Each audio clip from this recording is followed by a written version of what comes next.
First big hug to Brazil. Oh my God, you're a beautiful people. You're a beautiful country. You make fantastic movies. Where is this from? This is from my own show and on podcast. Yeah. Oh, really cool.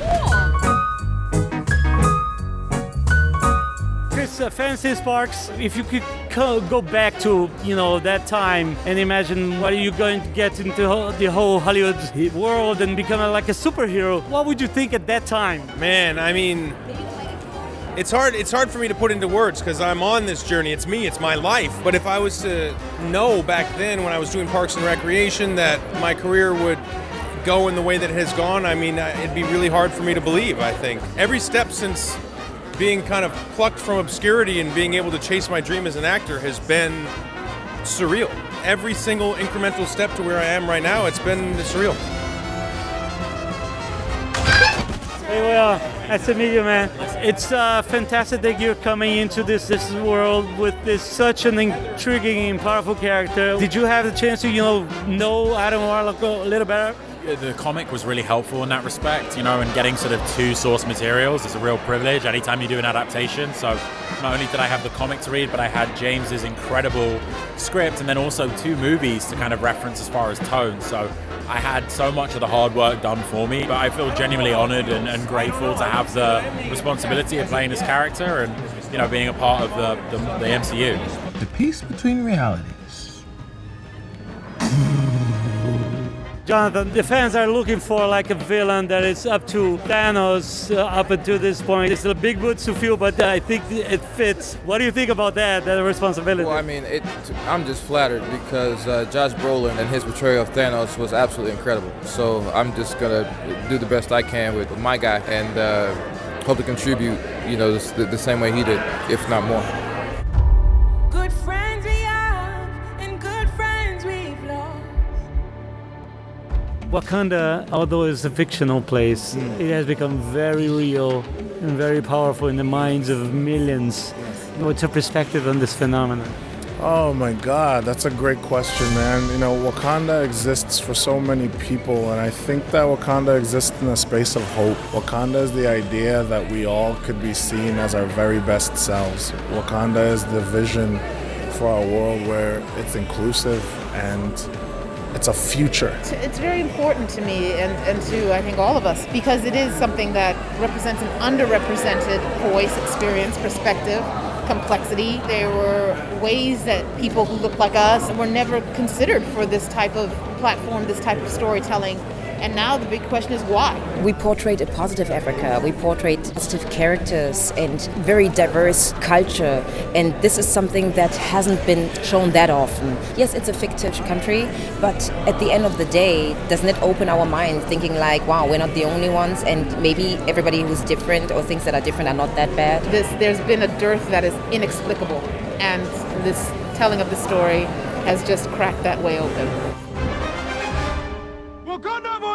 Throughout the 20th century, the comic book characters and the comic book heroes, they're all being like Eurocentric white people and mostly men. 21st century finally have the chance to embrace the diversity the world brings, the reality of the world. How do you guys feel about being part of this at this point? Proud. I feel really proud because I never thought to be here. I never thought in my life to be here. This is a dream that I never dreamed. So right now I can't believe this has happened to me, and I don't know, it's huge.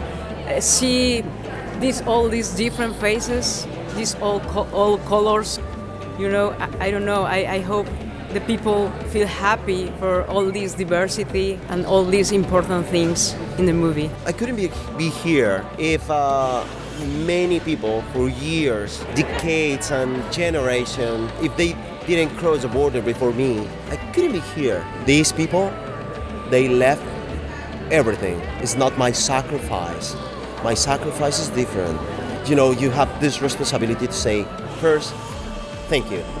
Second, thank you. Third, thank you.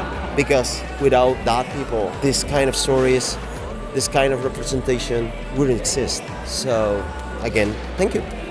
Obrigado.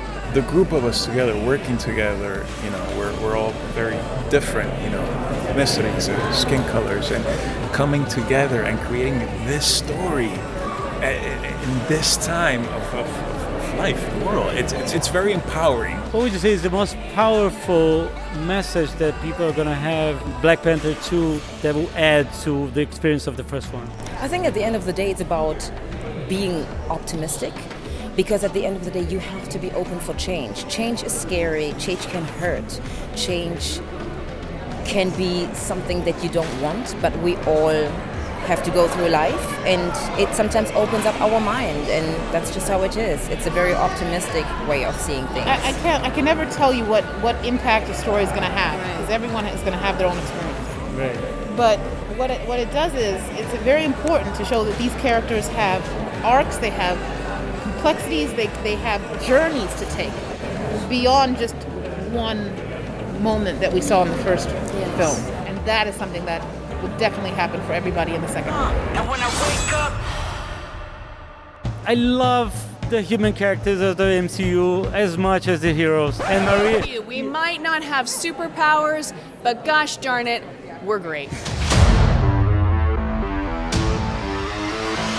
it's so fresh to see like this new take on comedy, on breaking the fourth wall. How would you take on having this new look on superhero franchise? What I responded to in the comics, and then you see it so much in this show too, is this like irreverent sense of humor that is like winking at the fact that we know we're on a TV show. Just like She-Hulk in the comics is like always talking to the writer and sort of being like, what the hell are you doing? Often when we go to see a movie, we suspend our disbelief and we go like into another world.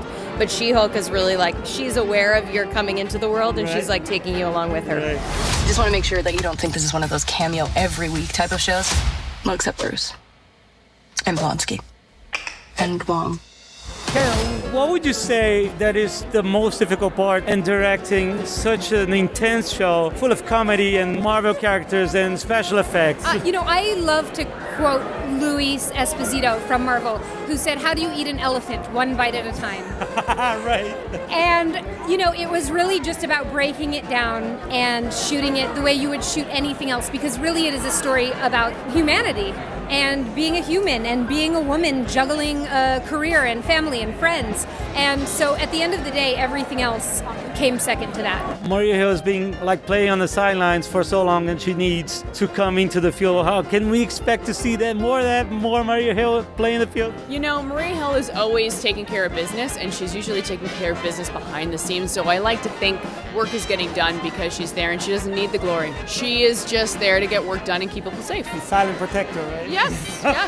What was your take on this character? I mean, being the rival of She-Hulk. I mean, what is your take on this?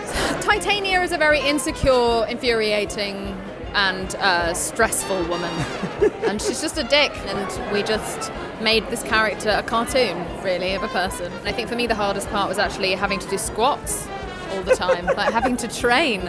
My arse hurt for like 6 months straight. I just had to lie down for like 4 months after the show. I didn't do anything, I didn't work, because I've never moved before. And I was exercising and do jiu-jitsu and kung fu and learning how to fly in a harness, and it was really painful in the vagina. There's a lot happening. I'm actually still tired. I'm not proud of this. What would you say is the thing that nobody, not even Mark Ruffalo, could prepare you for playing a role like this with CGI and yourself? Ooh, that's a great question. I think how heavy the helmet is. He did not tell me how heavy it is to carry a camera, and that was not kind of you, because it really hurts. You bad friend! Where does Peter Quill lives in your heart? Oh man, Peter Quill. He taught me that sometimes you just need to dance. And bring it down hard. Dança, gatinho, dança.